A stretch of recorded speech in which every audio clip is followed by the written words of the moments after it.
The Toronto Raptors have made it incredibly clear that star forward Pascal Siakam is on the trade block, but team president Masai Ujiri has made many mistakes along the way in this process that could give the Raptors some huge problems heading towards the trade deadline. So, in this video, we're going to break down what the trade situation is right now for Pascal Siakam and what those problems might be. Let's get into it.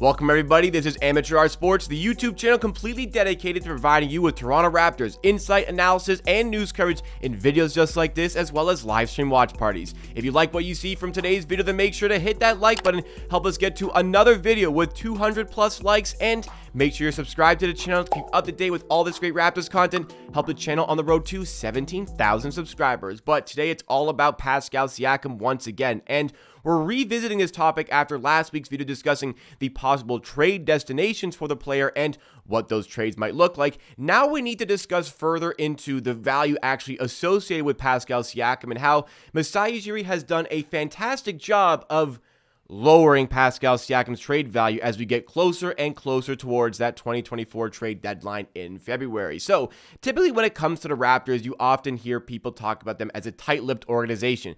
Very few leaks come out of the team. I think this is a bit of an overrated term for every team across the NBA. Every fan base feels as though their team is pretty tight-lipped, but the wide consensus about the Raptors in general is that they do remain pretty tight-lipped. Every year we get towards the trade deadline, people have no idea what Masai Ujiri wants to do with this team. They have no idea if he wants to be a buying team, no idea if he wants to be a selling team. But this time around, things are a little bit different here. It's becoming very, very clear what the ambitions are for the Raptors. It's clear that the ambition is to build this team around Scottie Barnes and perhaps a little bit around Emmanuel Quickley. Just taking this thing at a new phase, a new everything. It's Scottie. It's an unbelievable fit with you and Scottie. This is exactly what we wanted. And it's becoming very, very clear that Pascal Siakam is not a part of the future plans for the Raptors. This is some very uncharacteristic behavior from Masai, who always keeps his cards close to his chest and always tries to get the absolute maximum value out of each and every one of his assets. Sometimes he does a little bit too much with his asset retention in terms of trying to get the most value out of trades, and he's so desperate not to make a maybe lesser trade at times that he's lost a lot of players to free agency for completely nothing. Pascal Siakam has a chance to be the latest player to fall into that category of players who were significant parts of that 2019 championship who ultimately walk away from the team for absolutely nothing. And it's very clear from what we've seen this season, from what we've seen last season, Pascal Siakam is a player still operating at an all-star level. Maybe right now not quite at an all-NBA level, but maybe part of that isn't necessarily on Pascal Siakam, but on other surrounding factors. So this whole situation started in the offseason when Masai Ujiri made it abundantly clear that this team, this season, there was not going to be selfishness. Because he said right after the previous season ended with that horrific loss in the play-in tournament to the Chicago Bulls, typically Masai Ujiri goes through his postseason press conference a day, maybe 2 days after the final game of the season. It took Masai Ujiri well over a week to get this press conference done, and he was speaking about the selfishness of the team. And it felt as though maybe a bit of that was directed at Fred VanVleet. But as we learned coming into this season, Masai once again brought up the selfish talk and pretty much directly referenced Pascal Siakam as being the problem associated with said selfishness, assuring that the team was not going to be selfish this season. Was this a claim by Masai Ujiri indirectly saying that the plans were to trade Pascal Siakam before the season even started? Well, the rumors would certainly indicate that was the case. The Raptors were pushing to make a trade with the Atlanta Hawks. They just weren't really seeing the value in those trades that they maybe wanted to get to actually go and make those trades. And as we go through the season, Siakam's numbers are improving. The three-point shot is starting to fall, even though it didn't in that recent game against the Boston Celtics. I mean, it didn't fall for anybody in that game against the Boston Celtics. But Siakam has gotten better and better as the season's gone on. He's getting a bigger and bigger role as the season goes on. Probably more so because, they have to give him the ball, not necessarily that they want to give him the ball. And this is what I'm talking about when it comes to referencing perhaps he's not operating at the all-NBA level at the moment here. It's become clear from Masai Ujiri in press conferences, from the rumors we're seeing about Pascal Siakam's departure, that Masai doesn't envision Pascal Siakam in the future plans of this organization. Well, it's also been clear from the coaching style of Darko Rajakovic this season that Pascal Siakam is not in his plans for the Raptors' future, because oftentimes Well, I think like as good as Scotty Barnes has been this season, as much as RJ Barrett's been excellent since joining the Raptors, Emmanuel Quickly's been good since joining the Raptors, as much as all this is the case, time after time after time, we have the evidence that the best player on this team offensively is absolutely Pascal Siakam. Even in the midst of all of these trade rumors going around that have to hamper a player's ability to execute on the floor, and maybe it is hampering his defense right now, on the offensive end, he's still operating at an excellent level, at a borderline elite level in the NBA. But Darko seems to not want to run plays for him. And especially the start of the season, Siakam just could not get himself involved in the offense in any way whatsoever. So we've had the public discussions from Masai in press conference suggesting that Siakam really doesn't seem to be a part of this team going forward. And there's suspicions on my part that there were discussions from Masai and Darko preseason suggesting that, okay, let's really try to get Scotty Barnes involved this season. Let's really try to take this team in a different direction. If that's going to sacrifice Pascal Siakam's game, then so be it. Like even in Darko's outburst after the Los Angeles Lakers game with his star players, all-star level players, not getting foul calls, named Scotty Barnes specifically as a player not getting foul calls, when Siakam is another player, I think, who struggles to get to the line, who really struggled to get any calls in that Lakers game as well. Maybe I'm reading a little bit too much into this whole situation, but whenever there's a chance to mention Scotty Barnes, I don't think this is necessarily a problem that they're mentioning Scotty Barnes. That's fine, but it's seeming that they're going out of their way to neglect Pascal Siakam. And again, every indication, once again, is that they want to trade the player. But what have we always talked about when it comes to trade discussions on this channel? You want to maximize the value of a player. So if the Raptors are interested in making a trade for somebody, and I'm saying, well, the Raptors can push to make a trade for this guy, somebody might comment, well, this team says that they're not trading that player. Well, of course they're going to say that. They're not going to come outright and say, yes, we're interested in trading him. That simple sentence immediately diminishes the value of the player, because now there is an understanding from all other NBA parties that, well, they want to trade the guy. We don't have to overpay to get him. You want to trade him anyways. That's the camp the Raptors have been for a very long time here. But in this situation, for some reason, they've decided to make it abundantly clear to every team that the desire is to trade Pascal Siakam, who already had issues with his value. He already had the issues which we saw in the summer, as I mentioned, with teams like the Atlanta Hawks. The problem is Siakam is on an expiring deal. He's on an expiring deal. Teams are worried that he's not going to come back to them in free agency, and that's likely the reason the Sacramento Kings pulled out of any trade negotiations with the Raptors. Siakam probably made it pretty clear that he wasn't going to stay with the team long term, so he is still with the Raptors as it stands. Other teams could be knocking like the Golden State Warriors.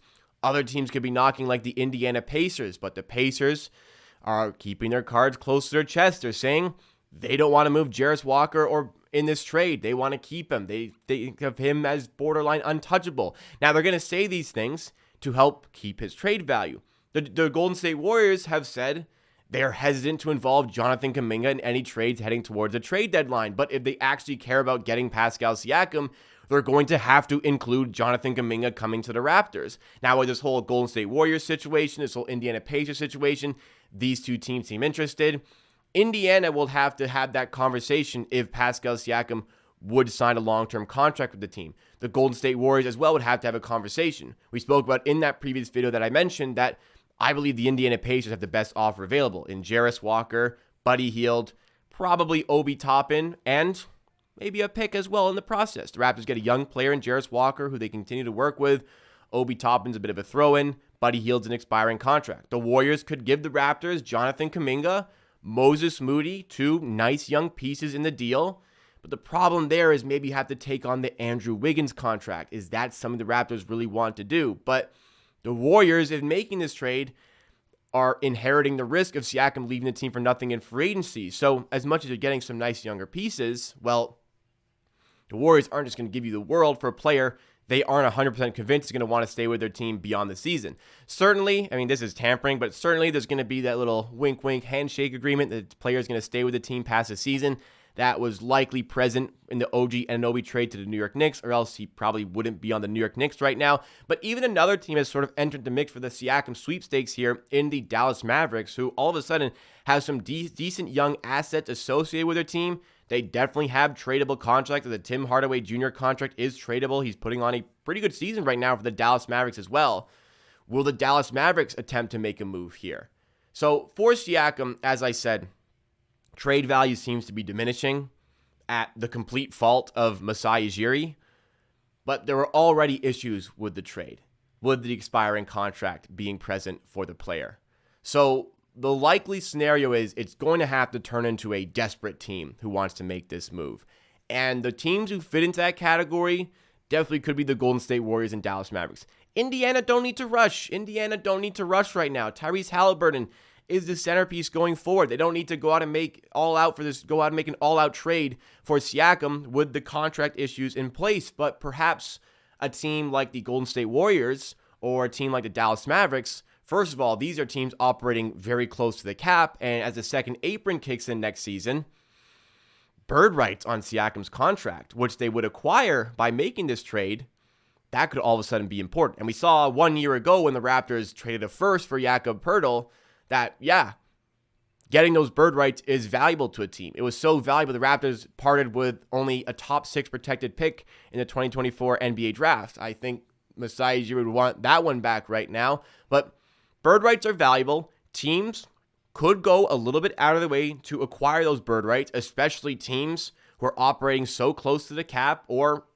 beyond the cap in the current situation of the Golden State Warriors, that they're desperate enough to think that they need more help right now and they want to keep their cap situation in a better position going into the next season. That's perhaps where the Golden State Warriors and Dallas Mavericks would fall in as maybe now the favorites to land Siakam in a trade. Ultimately, I think that the return for Siakam won't be quite that of OG Anunoby. Siakam has a lot of leverage in this. He has a lot of say right now where he goes by determining if he's going to stay with that team long term. I still feel as though it is more likely than not that Siakam does end up in a trade, but I think it's more likely than not that if he does end up in that trade, it's because Masai Ujiri has to take a bit of a cut price deal, and honestly, he really only has himself to blame for this whole situation. If his decision in the offseason was that Siakam was not part of the future of this team, why has he been here for half the season? Why wasn't that decision made in the summer to move on from the player instead of stressing yourself closer to the deadline where you're hoping teams become interested in the player? But the further and further you go into that expiring contract, perhaps the less and less value the player has in that sort of trade. So, situation is very interesting going towards the deadline, but ultimately, change seems to me like it's on the way. The Raptors have a big desire to trade Siakam, and even if it takes a cut price trade from a different team, maybe Masai Ujiri still has that big enough desire to move on from Pascal Siakam that he's willing to take that deal and completely shake up this Toronto Raptors roster. So what do you think? Where do you think Siakam will end up? And perhaps how likely do you think that it is that he will even get traded at all? Give me your thoughts and opinions in the comments down below, because that's it for me for today. Smash that like button if you enjoyed this video, subscribe to Amateur Sports for more Raptors content, and sign up with Amateur Sports' brand new partner, the Bet99 Sportsbook, for competitive sports betting odds and periodic special Amateur Sports times Bet99 banger bet specials. Link is in the description to sign up today with the affiliate code. Get involved, and I'll see you again next time for another video.